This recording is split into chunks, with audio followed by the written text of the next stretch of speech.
கண்ணாடி பார்த்தபடி கதை படிப்போமா, பொன்னான வண்ணங்களில் படம் வரைவோமா.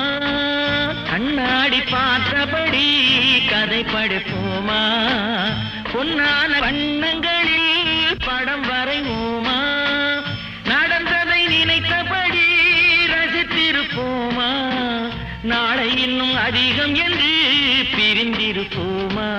கல்யாண நாள் பார்க்க சொல்லலாமா, நாம் கையோடு கை சேர்த்து கொள்ளலாமா.